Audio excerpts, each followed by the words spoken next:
Algebra అనే టాపిక్లో first trick చూడండి. If x plus 1/x equal to ఏంటి k, x square plus 1/x square కావాలి.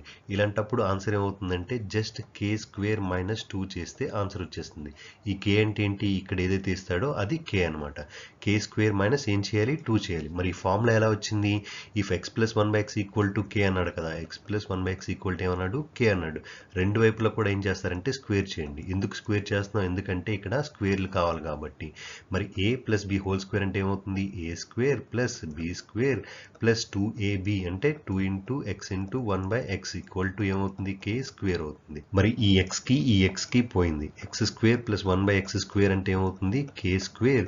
ఇక్కడ ఏం మిగిలింది, 2 ఉంది కదా, ఆ 2ని ఇటువైపు పంపిస్తే ఏమవుతుంది, -2 అవుతుంది. అర్థమైందా ఎలా వచ్చిందో, x plus 1/x equal to k అనిస్తే x square plus 1/x square ఏమవుతుంది, కే స్క్వేర్ -2 అవుతుంది. మరి ఇప్పుడు ఫార్ములా ఏంటో తెలుసు, ఎలా వచ్చిందో తెలుసు కాబట్టి ఈ రెండు క్వశ్చన్స్కి ఆన్సర్ చేసి ఆన్సర్ ఏమొచ్చిందో కమెంట్ చేస్తారా. వీడియో నచ్చితే please like, share and subscribe. Thank you.